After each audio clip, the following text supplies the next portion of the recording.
welcome. You're watching FII. I'm Nirupa Kapoor. Now, the COVID-19 pandemic has come with a unique set of challenges, spanning from medical problems to other areas as well, such as loss of childhood. Children are suffering the most in one way in particular during the crisis, and although the number of COVID-19 cases are fewer amongst children, national responses to the pandemic have had major consequences for a child's right to a safe and healthy learning environment. Now, nearly 1.5 billion children around the world have been kept away from school for at least 3 to 4 months under the national lockdown. Now, in response, many schools have shifted to online avenues, but paving way, really in a way, for sexual predators as well, to abuse children through virtual means. With an expansion of internet communication technologies as well amongst children, the young adults who account for 60% of online users in India, a relatively new threat to the safety of children has emerged. So on FII today, we bring to you one such case reported in Tamil Nadu, one which has been reported, remember, thousands of such cases which are never brought out in light, never discussed, never reported. But we'll also look at the larger question on how online child sexual abuse is on the rise during this time of the pandemic. And this is not just a Tamil Nadu problem, this is not just an India problem, it is a global problem. Let's first begin by bringing you the details of what exactly happened in Tamil Nadu. In Chennai, a very reputed school there, a teacher was accused of sexually harassing students. You must be wondering, how did that happen? Schools have not even begun, classes were online. Well, the teacher was accused of coming to a class straight from his washroom without a shirt and just a towel wrapped around him. He was accused later on, when that was reported, several other students came out and talked about how he had been texting students separately to meet for a movie, to meet him outside of work. This specific teacher has been accused of asking for personal pictures on WhatsApp of students, accused of making sexually colored remarks, sexual advances as well. And this was happening not just through the online class, but through other modes of social media as well. Clearly, action was taken on this, and when this was reported, it became a huge issue, not just online, but politicians jumping into it as well. And quite proactively, we now have new guidelines set out by the Tamil Nadu government, which talks about how an advisory committee will now be set up in every school. There will be a dress code even for online classes, for faculty and for students. And all online classes now will be recorded for review. Safety boxes will be put out on school campuses to receive complaints and feedback as well, but one wonders how that will really help for online classes. Apart from that, schools are to observe Child Abuse Prevention Week as well, from the 15th of November to the 22nd of November. And there will be orientation programs that will take place amongst all stakeholders to try and understand in detail what exactly is the POCSO Act. But like we said, this is very proactively happening in Tamil Nadu, but this is not a standalone case. It is noteworthy to sort of point out at this point that a number of online child abuse cases are on the rise, and it's not just limited to India. A majority of countries which went into similar lockdowns are facing the problem as well. Reports of online sexual exploitation of Canadian children during the COVID-19 pandemic has risen too. Abusers have been taking advantage of the fact that kids are spending more time online, exploit them through live distant child abuse. It's a new term which has actually come into being during this time of the pandemic and these online classes. Even the head of the EU law enforcement agency, the Europol, cautioned the members of the EU regarding the rise and remarked that it was now simpler for pedophiles to contact children and find like-minded offenders as well. In Australia, similarly, police commander there has raised the concern and warned the offenders will use second wave of COVID-19 as an opportunity to find more potential child victims, as young people spend increasingly more amount of time online and limited time under adult supervision. The situation persists even in countries like Thailand and Philippines, pointing to growing worry around the globe for safety of children. Now, what are these violations really? What is it that we need to be watchful for? Like I said, it's a global problem. The rise in online harassment was also noted in San Diego, and there they decided to work towards solutions like Tamil Nadu has in this case, but their solutions were a little different. They in fact wanted to formulate guidelines on what they call our professional adult student boundaries and violations. There is now a code of conduct there, which talks about singling out a particular student for personal attention and friendship to be noted. Encouraging students to confide their personal or family problems is to be noted. Exchanging personal gifts, cards or even letters to be noted. Socializing or spending time with students, example meals or movies outside work, is to be noted, and this is now prohibited in that place. But much of this is being talked about across the globe, like I said, by UNICEF as well, and they have some solutions. They have made a program on how to mitigate online risks for children. What is that all about? They have asked governments to try and bolster core children protection services altogether.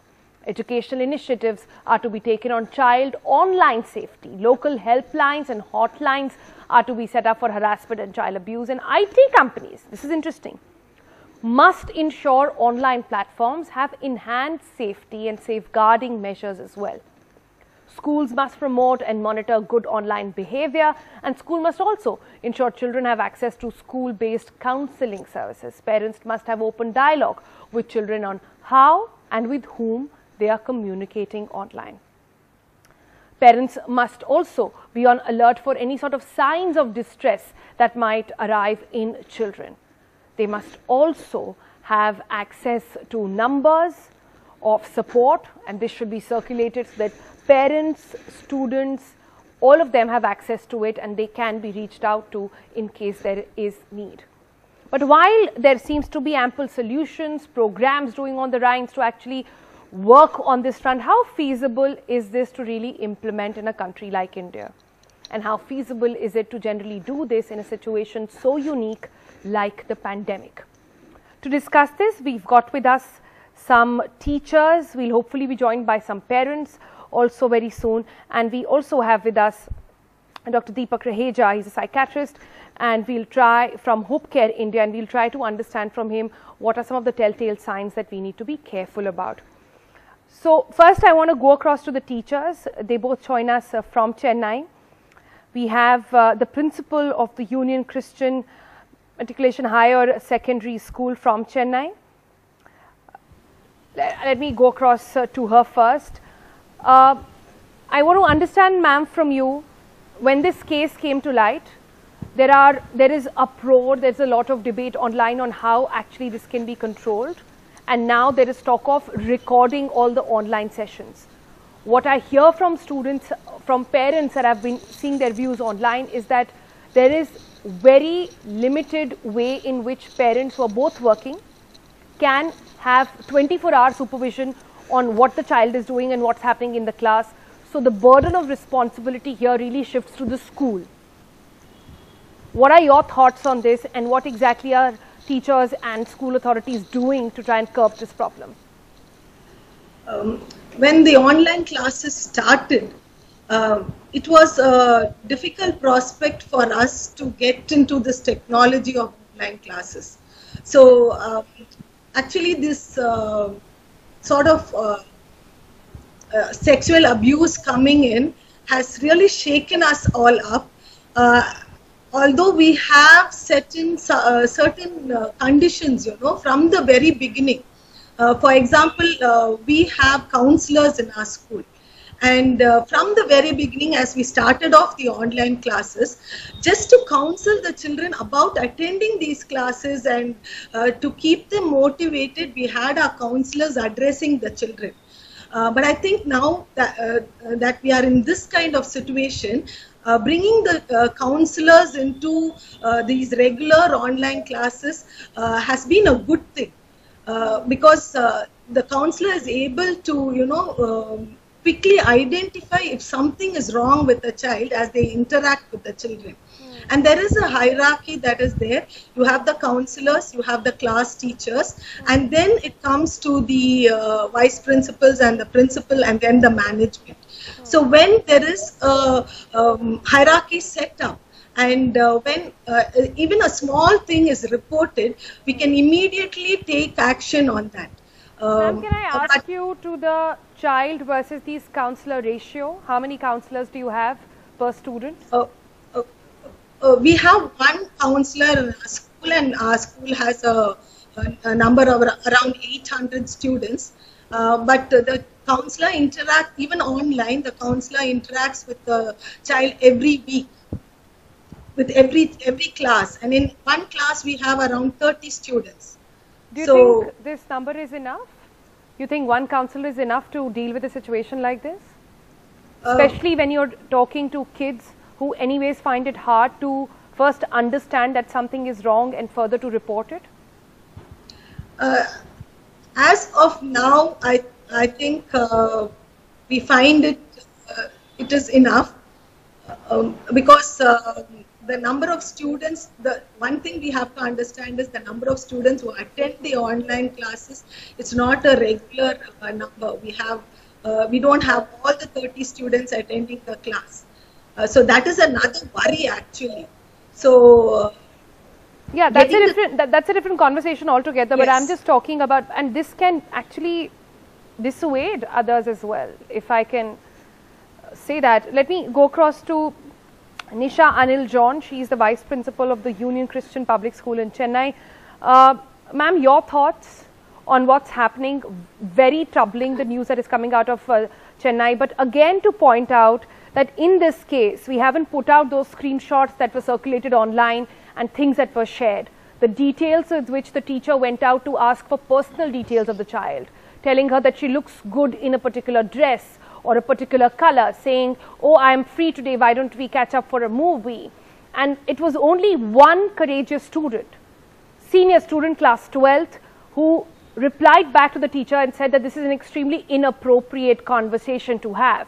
And then these group of students actually took the matter forward and informed authorities. And it took really long even then for action to come their way. So in a scenario where you don't have students, don't have a platform where they can just knock in or go to a teacher and talk to them about the situation, or go to their parents and talk to them about the situation, what possible solutions can actually come up? I feel counselor is not the only one who can solve all these issues. Right. As a teacher, teaching is a very noble profession, and as a teacher, within my teaching experience, I know what all role I play to my students. Sometimes I have to be a mother, sometimes I have to be a mentor, sometimes I have to guide them. They don't sometimes know what to do next and all things like that. And all these, if a teacher is very supportive of a child, I don't think a counselor itself is required. All the teachers can be counselors. So I'm happy you're saying that with a smile, considering the load on teachers with the online classes. I'm very happy to hear this, but please go ahead. That is what I, as a teacher, have been getting respect and honor from our children, parents, the management, everything. And it's very disturbing to hear that the teaching community is looked upon as, like these, what is it? As predators. Harassment group. So I'm really disturbed, but there may be places, since I have never experienced anything like that in my school, none of my children have reported to me, but even when I read in the newspapers what is happening around, and Chennai is a city I should boast about so much of values, and people respect other people. I really love this city, And in such a city, this type of harassment happened, that itself I cannot believe. But I'm sure the community is thinking about this problem. I'm sure the community is looking at workable solutions here as well. Like I said right in the beginning, great to see Tamil Nadu being so proactive in taking action on this matter. Internally, what are the talks like? What are you going to implement in your school? We have already put up a committee. We have done the process of, we have selected the members. We were supposed to have a principal, then management members, and we had non-teaching staff as members, and parents. We have specifically selected the community who can really help us, like a police officer or a lawyer, whom we have already selected in the committee. Now the next process is we have to call for a meeting, and we have to relate to them what all they are supposed to do. So all these safety boxes provided in the school, and since the children are not coming to school, right now that may not be effective. So some other means like an email or something to communicate to the authorities is something which we have to adopt now. We have to really think about. And a report also should be sent once in a while as how the committee is functioning. So that also is put in place. I feel it's a very good thing that at least all the entire staff member, all will be alert that something is going on like that. Okay. So general sense of awareness and alertness has come, at least in Chennai. We wonder, however, how it's going to pan out in the rest of the country at this point. Let me get in a quick comment from Dr. Raheja before I take a break over here. Dr. Raheja, you're listening to teachers concerned at this point, wanting to help more, but more concerned are parents listening into news like this. If you were to guide them into some workable solutions on what are some sort of signs that you need to watch out for, or what is the kind of conversation you need to bring around in your household to ensure that in case something like this is happening, the child is opening up? I think it is very important that there is a sense of positive communication that flows between the parents and the children. The telltale signs that one needs to keep watching for are a sudden change in behavior of the child. Now, in families where the communication is breached or is not promoted in certain ways, so what really happens, whether it is school or whether it is at home, sometimes talks or conversations related to sexual harassment are sometimes not encouraged enough and are taken as banter or just laughed it off, or an expression like boys will be boys and girls will be girls and stuff like that. So it is very important that when somebody is getting subjected to a sexual harassment, that we take that person seriously, and it's not just saying that I'm taking the child seriously. It is the manner in which you listen to him or her. It is the empathy that you exude, your eye contact, your availability to have an unconditional positive regard and not a judgmental attitude, because that can really breach the trust of the child to be able to open up and keep opening up. So I think schools need to have that policy, but also they need to have very clear guidelines in terms of when there is an expression like that, how to be able to take it forward, how to promote that communication, how perhaps possibly to have a one-point contact, and then that one-point contact is able to communicate it to a committee which is in place, and there are guidelines and there are SOPs in terms of how it is going to be handled, so that the school is not taken by surprise and the families are not taken by surprise, because as much as we may want to wish it away or not want it to happen to our children, but these are real life challenges, and as we are promoting the use of technology and we don't have a choice, we are coming back to using technology, whether it's for online classes or for other mediums of educating. Adapt. We have to perhaps do that both in your house and both in your homes and in schools as well. Let's slip into a quick break. When I come back, I want to sort of reflect upon what happened in Santiago, where they have now come up with an entire policy on what is the right behavior when it comes to students and teachers. And perhaps is that the need of the hour? That's coming up next.